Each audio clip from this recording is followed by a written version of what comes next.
Hello dear students, welcome in English video lecture with Professor Randir here. Friends, today we have to deal a lesson from section number 1 which name is On Saying Please. This lesson is written a famous author Alfred George Gardner. To know about the author, so let's start the introduction of this author. Alfred George Gardner, 1865 to 1946, a lifespan of this person. He was born at Chelmsford in Essex in 1865. त्यांचा कार्यकाल हा खूप मोठा आहे आणि त्यांचा जन्म Essex प्रांतामध्ये केम्सफोर्ड या ठिकाणी त्यांचा जन्म झाला 1856 साली. He started his literary career as a journalist. He started his literary career म्हणजे साहित्यिक त्यांचं जे करियर आहे ते एक जर्नालिस्ट पत्रकार म्हणून त्यांनी सुरुवात केली त्यांच्या करियरला at the age of 37. When he was 37, he started a career in journalism. He was appointed editor of the Daily News. After that, he succeeds in this profession and chose or appointed editor of the Daily News, London. London शहरातील ख्यातनाम असं जे वृत्तपत्र आहे, newspaper आहे, त्याचे editor म्हणून त्यांची नेमणूक झाली. Under the pseudonym alpha of the plough, आणि त्यांचं एक टोपण नावाने त्यांना ओळखायला जायचं की alpha of the plough. He made regular contributions to the daily newses. दररोज त्यांच्या बातम्या ते प्रसारित करत असायचे. The Manchester evening news et cetera. Then after he also started a newspaper which name is the Manchester Evening News. His essays are uniformly elegant, graceful and humorous. त्यांचे जे निबंध आहेत खरोखरच उत्कृष्ट असे आहेत. त्यातून खूप चांगल्या रीतीचं विनोद बुद्धी किंवा मार्मिक टोला त्यांनी मारलेला आहे. The pillars of the society, pebbles and the shore, many furrows and leaves in the wind are some of his best known writings. This author has written several literary work, especially the Pillars of Society, Pebbles on the Shore, Many Furrows and Leaves in the Wind are worldwide famous. जगभर या त्यांच्या लिखाणाची ख्याती पसरलेली आहे. His uniqueness lies in the ability to teach the basic truth of life. त्यांचं लिखाणाचे वैशिष्ट्य म्हणजेच की ते सामान्य विषय ते सहजपणे त्यांच्या लिखाणातून व्यक्त करत असायचे की जीवनामध्ये जे काही कटू सत्य ते त्यांनी सुद्धा मांडलेलं आहे. His uniqueness lies in the ability to teach the basic truth. जे सामान्य सत्य आहे ते जनतेपुढे मांडण्याची जी कला आहे त्यांना खूप चांगल्या रीतीने येत होती. An easy and amusing manner, and he also teach the lesson the basic truth of life in an easy and amusing manner. अगदी साध्या रीतीने आणि अम्युझिंग पद्धतीने उत्कृष्ट गमतीदार पद्धतीने ती लोकांपुढे मांडत होते. He raise the question of morality in everyday life. Yes, obviously the culture of society is changing a lot and the modernism is also spoil the culture of the manners, etiquettes of the people that was following in early. सुरुवातीच्या कालावधीमध्ये मनुष्य प्राणी हा खूप चांगल्या नीती नियमांचं पालन करत होता. परिणामी आधुनिकीकरणामुळे या सर्व गोष्टी आता लुप्त होत चाललेल्या आहेत आणि मानवाची जी जीवनशैली आहे ती थोडीशी वेगळ्या रीतीची आपल्याला दिसते आणि परिणाम की जी काही रिस्पेक्ट आहे ती आता काही प्रमाणातच शिल्लक राहिलेली आहे. Etiquettes, sincerity are very important in human being life, but many people they are ignoring this such a values. Therefore the writer has mention he is worried about the condition of the human being. In on saying please, he points out the value of good manners in social life and emphasizes the importance of courtesy and politeness in daily behavior. Guys, in this lesson, writer points out the value of good manners. चांगल्या नीतिनियमांचं किंवा manners म्हणजे सभ्यतेचे मूल्य आपल्याला जीवनामध्ये कसं महत्त्वाचं आहे आणि सोशल लाईफमध्ये त्यांना फार महत्त्व आहे याची प्रचिती किंवा याचे चांगल्या वर्णन त्यांनी केलेलं आहे. Importance of courtesy and politeness in daily behaviour. आपल्या जीवनात दररोजच्या वर्तनामध्ये पॉलाइटनेस कसा महत्त्वाचा आहे, कर्टसी म्हणजे शिष्टाचार किती महत्त्वाचा आहे याचंसुद्धा त्यांनी चांगल्या रीतीने वर्णन या पाठातून व्यक्त केलेलं आहे. He shows how polite speech and manners sweeten the atmosphere. त्यांनी दाखवून देते की चांगलं भाषण किंवा चांगलं भाष्य आणि चांगले मॅनर असेल तर आपलं आजूबाजूचं वातावरणसुद्धा चांगलंच बनतं हे आपल्याला माहितीच आहे आणि त्यांनीसुद्धा दाखवून दिलेलं आहे. Around and how discourtesy and ill manners spoil or polluted.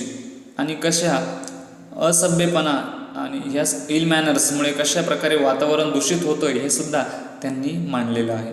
So let start actual lesson on page number next page number. The title of the lesson is on saying please. The title has given this text is very appropriate. We have to find out the reason why writer has given the title for this lesson on saying please. आपल्याला याचा शोध घ्यायचा आहे की या पाठाचं शीर्षक जे आहे ते ऑन सेइंग प्लीज का दिले. The please word is in double inverted comma. Please हा शब्द डबल इन्व्हर्टेड कॉम्यात दिला आहे. याचा अर्थ या प्लीज शब्दावरचं काहीतरी संदर्भ या ठिकाणी सांगितला असावा असा आपण एक गेस वर्क करू शकतो. बघूया ॲक्च्युअल काय होतं. The young liftman in a city office who threw a passenger out of his lift the other morning and was fined for the offense was undoubtedly in the wrong. At the beginning of this lesson, writer is giving the information about a liftman, describing the situation. The young liftman. A liftman is very young person in a city of office. एका शहराच्या ऑफिसमध्ये तो लिफ्टमॅनचं काम करतोय. who threw a passenger out of his lift the other morning and was fined for the offense was undoubtedly in the wrong. आणि तो काय करतो की तो एके दिवशी एका पॅसेंजरला लिफ्टमधून फेकून देतो आणि दुसऱ्या सकाळी या कृत्याबद्दल त्याला फाईन म्हणजे त्याला शिक्षा होते. फाईन मीन्स हिअर दंड होतो त्याला. For the offence was undoubtedly in the wrong.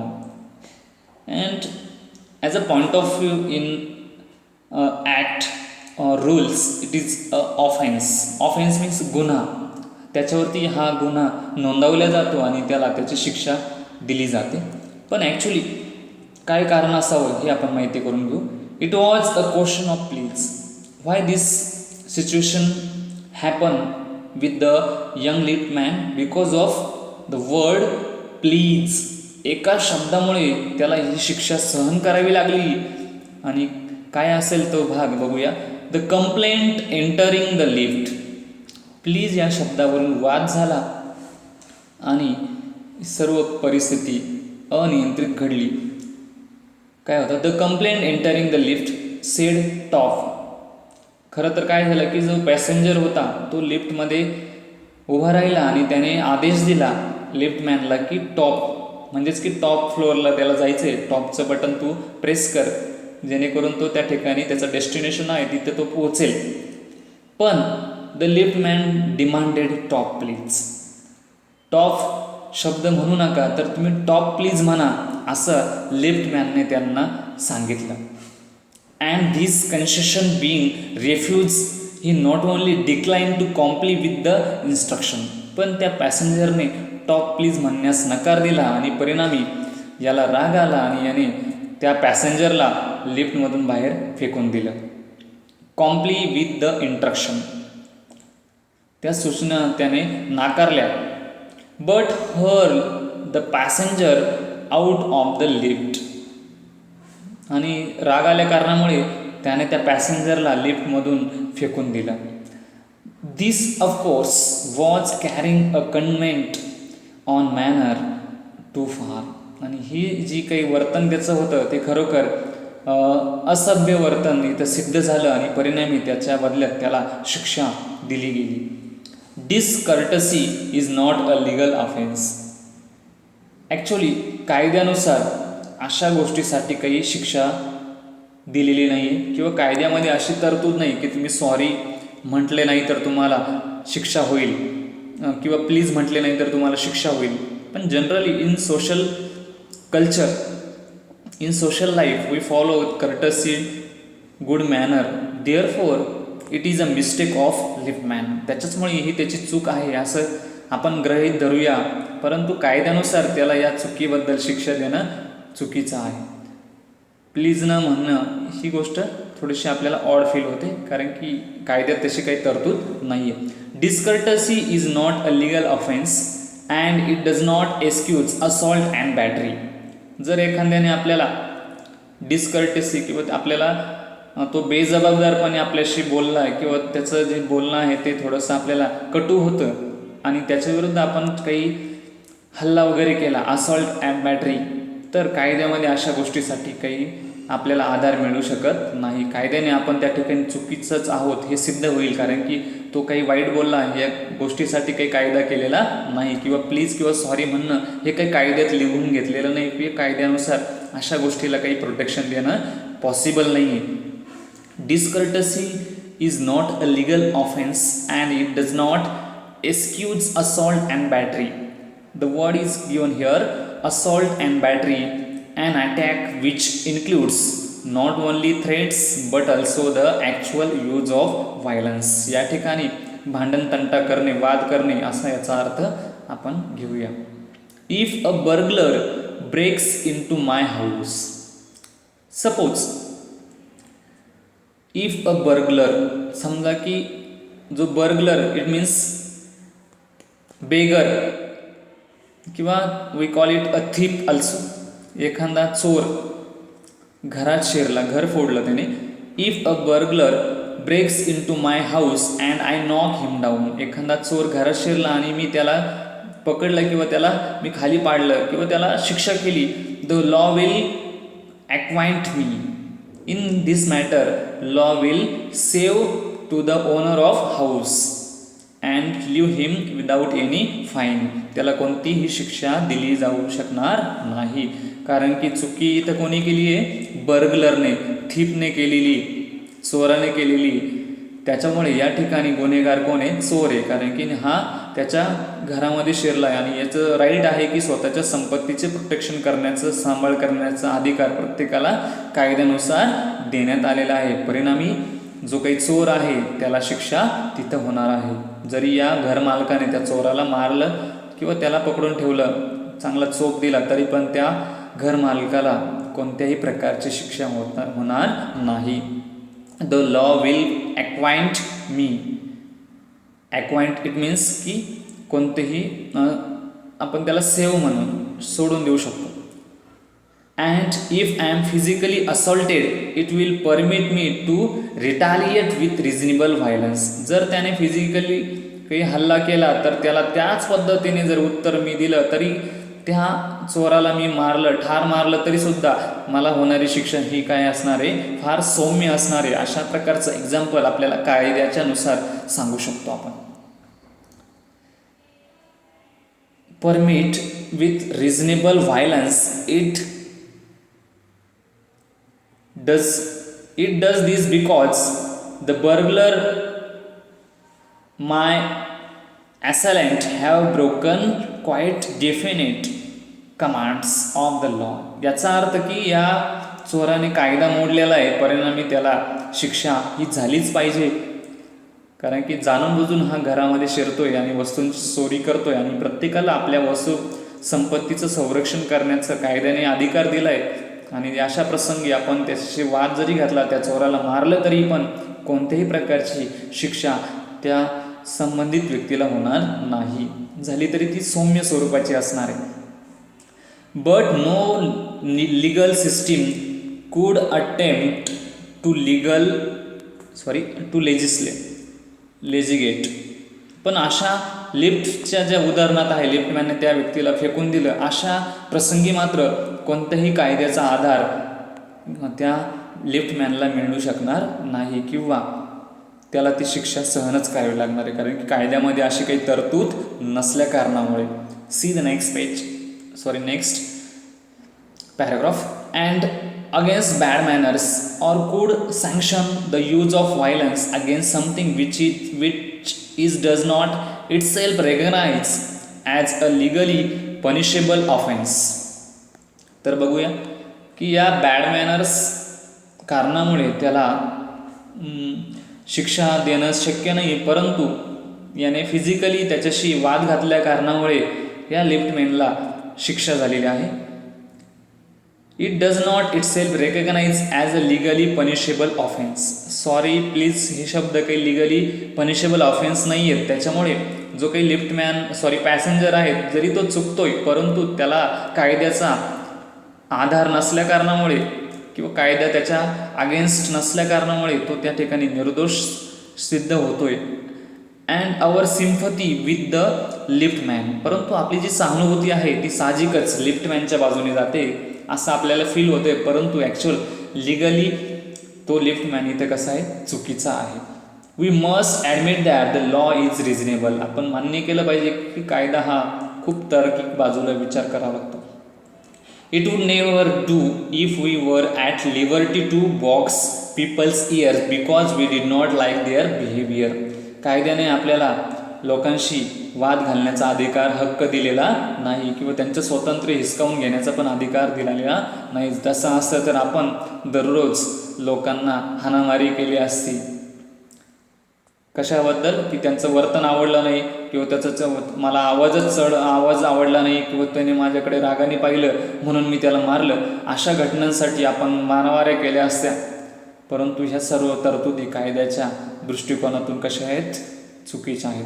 Our fist would never be idle. आपला हात शांत राहिला नसता, नेहमीच तो एकमेकांवरती उठला गेला असता, म्हणजेच एकमेकांना हाणामारी झाल्या असत्या. आणि the gutters of the city would run with blood all day. आणि शहरातील जे गटारीतून रक्त संचार किंवा रक्त वाहू लागलं असतं, याचा अर्थ की हिंसा वाढली असते, व्हायलन्स वाढला असता, असा लेखक इथं अर्थ सांगतायत. I may B as uncivil as I may please and the law will protect me against violent retaliation. Uncivil, असभ्य ठरवलं जाईल आणि परिणामी जो काही मला प्रोटेक्शन मिळणार आहे ते मिळू शकणार नाही. I may be haughty. जर असं असतं तर आपण काय बनलो असतो, हाऊटी म्हणजेच की आक्रमक किंवा गर्विष्ठ अशा स्वरूपाचा आपला स्वभाव बनला असता. Friends, in this video lecture we have almost learned the 2 paragraph of this lesson. Next video lecture we will learn the remaining part of this lesson. Keep watching English video regularly and subscribe my channel. Thank you once again.